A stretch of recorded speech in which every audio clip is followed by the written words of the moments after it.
முற்றிய கதிர்கள் கூட தலையசைக்கும் மண் மீது முற்றிய கதிர்கள் கூட தலையசைக்கும் மண் மீது பறிப்பார் இல்லையெனில் விளைய நிலைமை பெற்றுவிடும். அனைத்து ஜெட்டிவி நேயர்களுக்கும் இனிய அறுவடை திருநாள் பொங்கல் விழா நல்வாழ்த்துக்களை முதற்கண் உரித்தாக்குகின்றேன். இன்றைய பண்டிகைகளால் மக்கள் கொண்டாட்டம் அடைகின்றார்களா, திண்டாட்டம் அடைகின்றார்களா என்ற ஒரு மிகப்பெரிய தலைப்பின் கீழ் இன்றைக்கு விவாதிக்கப்பட உள்ளோம்.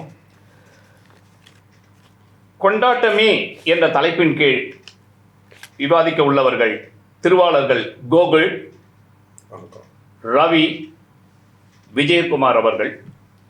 திண்டாட்டங்களே என்ற தலைப்பின் கீழ் விவாதிக்கப்பட உள்ளவர்கள் மணி, ராஜா, சின்னப்பராஜ் அவர்கள். தமிழர்கள் பண்டிகைகள் கடந்து வந்த பாதையை பார்க்கும் பொழுது பண்டிகைகள் என்று வரும் என்று ஏக்கங்கள் கொண்ட நாட்கள் பல உண்டு. ஒற்றுமையாக கூடி நின்று அந்த வீதியின் வழியாக ஆர்ப்பாட்டங்கள் புரிந்து பல்வேறு சேட்டைகளை செய்து கொண்டாடிய அந்த விழாக்கள் இன்னும் நம் கண்முடியிலேயே காட்சிகளாக உள்ளன. ஆனால் தற்போதைய பண்டிகைகள் அவலம் நிறைந்ததாக உள்ளது. காணும் இடமெங்கும் பார்க்கும் இடமெங்கும் அருவருக்கத்தக்க செயல்களாக நடைபெற்று கொண்டிருப்பது காலத்தின் கட்டாயமாகிவிட்டது. எனவே இன்றைய பண்டிகைகளால் நமக்கு கிடைக்கக்கூடியது கொண்டாட்டமே என்ற தலைப்பின் கீழ் வாதிட வருகின்றார்கள் கோகுல் அவர்கள். பிறந்து சிறந்த மொழிகளிலே சிறந்தே பிறந்த உயர்தனி செம்மொழியாம் தாய்மொழியின் உறவுகளாய் உங்கள் அனைவரையும் சந்திப்பதில் மற்றற்ற மகிழ்ச்சி. சிம்மாசனமான அரியணையில் அமர்ந்த சிங்கமே, எங்களின் சொக்க தங்கமே, நடுநயமான நடுவர் அவர்களே, உங்களுக்கும் உண்மை மட்டுமே பேச வருகை புரிந்த எங்கள் அணியினருக்கும் உண்மையை தவிர அதுக்கு எதிர்ப்பதமாக பேச வந்துள்ள எதிரணியிருக்கும் இந்த இனிய பொங்கல் நல் வாழ்த்துக்களையும் கூறிக்கொண்டு இந்த வாய்ப்பளித்த அனைத்து நல்லுணர்களுக்கும் நன்றியோடு எனது வாதத்தை தொடங்குகிறேன்.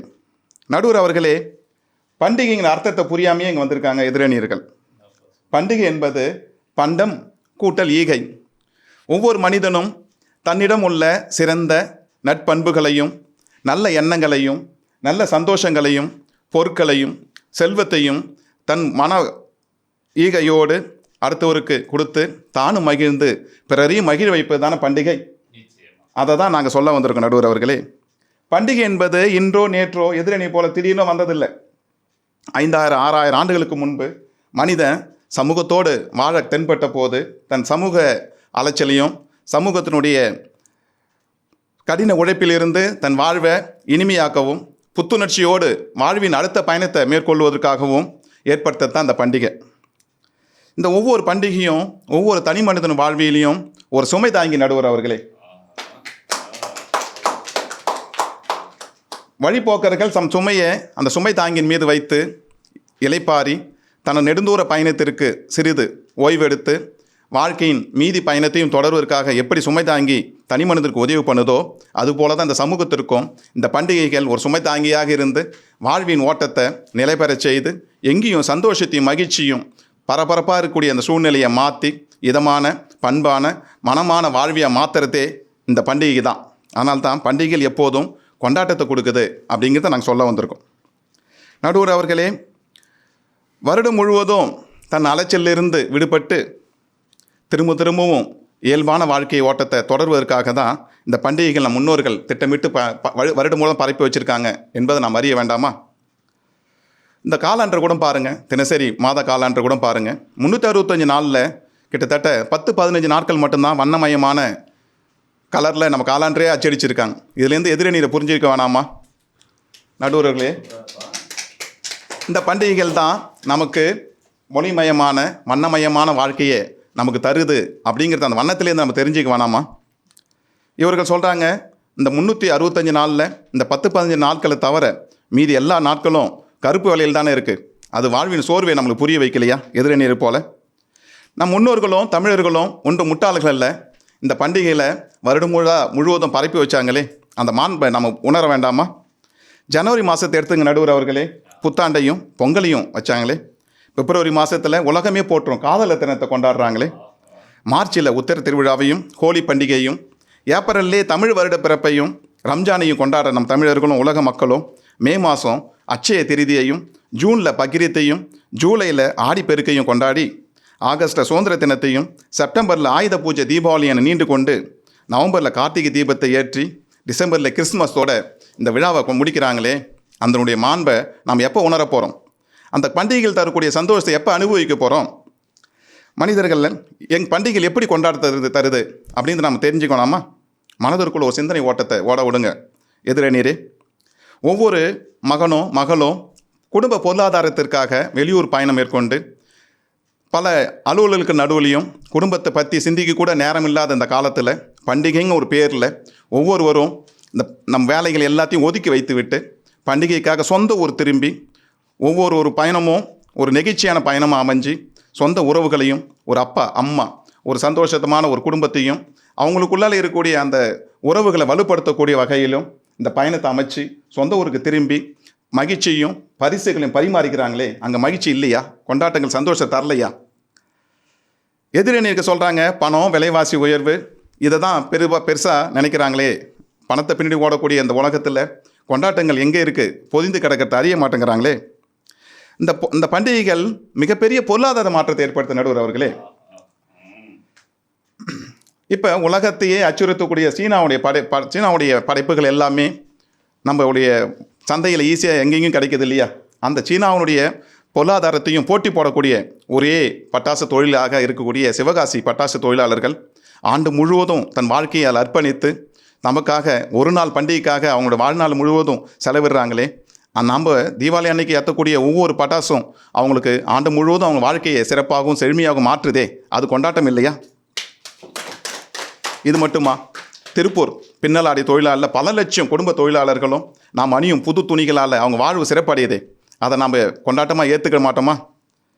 இதுபோல் பண்டிகை கால பற்பல நிறைய குடிசை தொழிலும் சரி, பெருந்தொழில்களும் சரி, சிறு தொழில்களும் சரி, பண்டிகைக்காகவே வரும்போட இயங்கிட்டு இருக்காங்களே, அவங்கள நம்ம நினச்சி பார்க்க வேண்டாமா?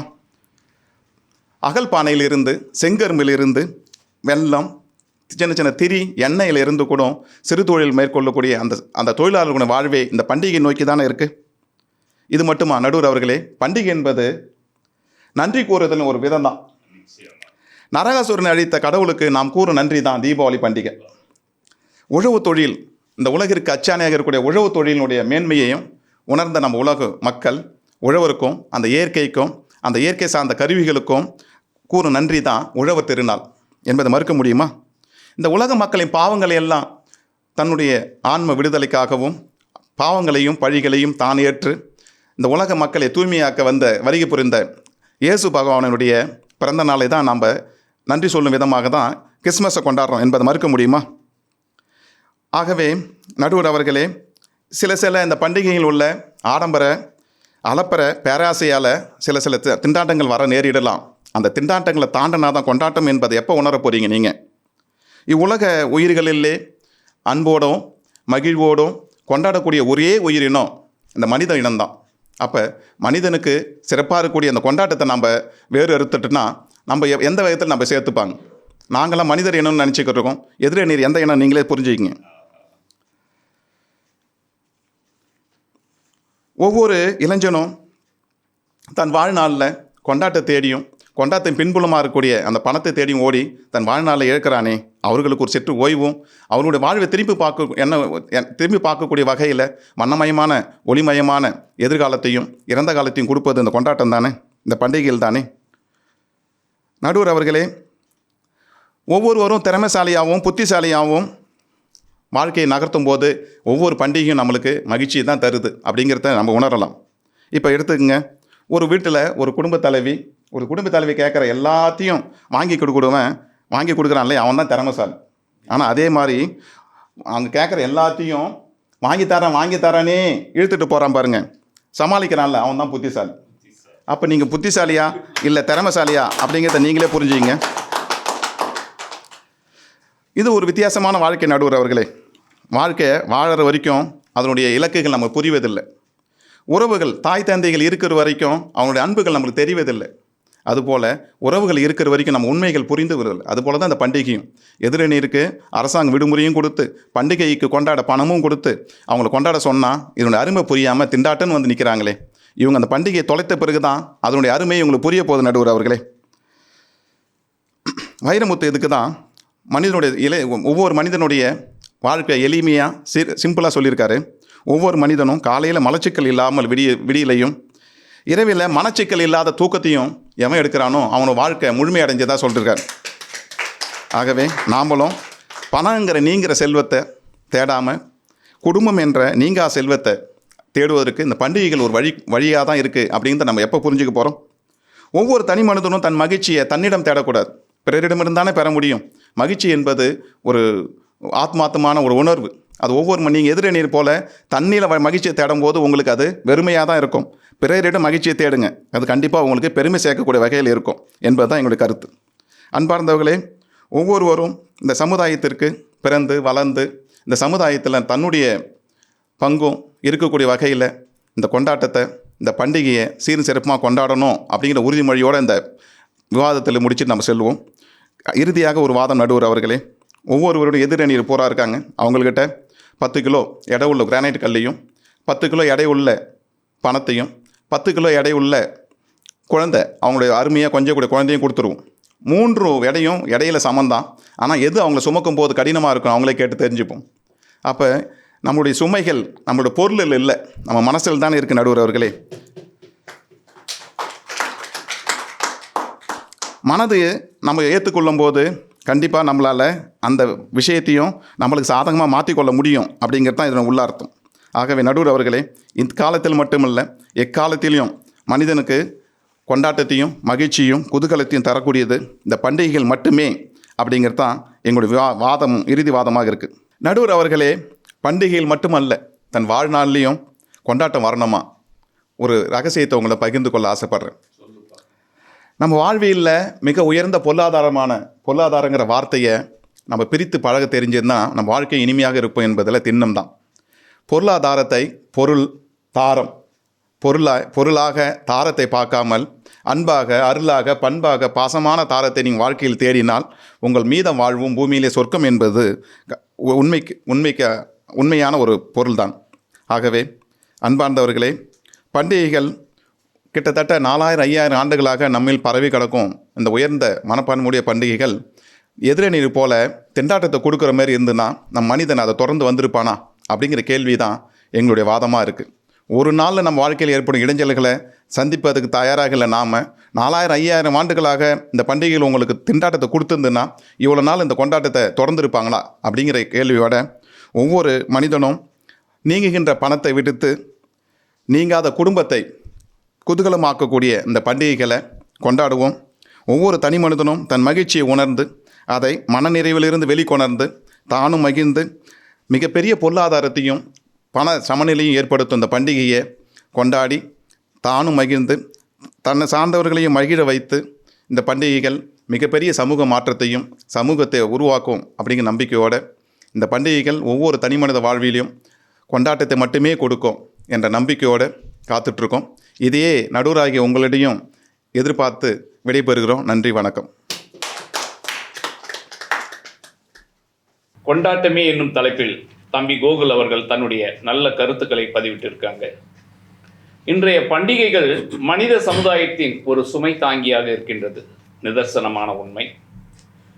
வண்ணமயமான பண்டிகைகளை அனைவரும் ஒன்று கூடி கொண்டாடும் போது அதில் கிடைக்கக்கூடிய அன்பு, பரிவு, மனிதநேயம், பாசம் அனைத்தும் மிகையாக உள்ளது.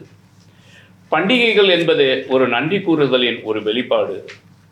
திறமைசாலியாக, புத்திசாலியாக இருந்து அந்த நிகழ்ச்சிகளை நாம் கொண்டாடும் போது அது ஒரு வண்ணமயமான, ஒளிமயமான ஒரு பண்டிகையாக உள்ளது. ஒரு வீட்டில் ஒரு விளம்பரம் எழுதியிருக்காங்க, வாடகைக்கு அப்படின்னு போட்டு ரோடு ரோலர் படத்தை வச்சுருக்காங்க. அந்த ரோடு ரோலர் படத்துக்கு கீழே ஒரு வாசகம், இங்கு தீபாவளி பலகாரங்கள் அரைத்து கொடுக்கப்படும் அப்படின்னு இருக்குது. அப்போ பண்டிகைகளால் கொண்டாட்டமும் இருக்குது, திண்டாட்டமும் இருக்குது போல இருக்குதுன்றது ஒரு நிதர்சனமான உண்மை. அன்பு தம்பி கோகுல் அவர்கள் கொண்டாட்டம் என்ற தலைப்பில் சிறப்பான பதிவுகளை பதிவிட்டு சென்றிருக்கின்றார்கள். அடுத்ததாக திண்டாட்டம் என்ற தலைப்பின் கீழ் அன்பு தம்பி மணி அவர்களை அழைக்கின்றேன்.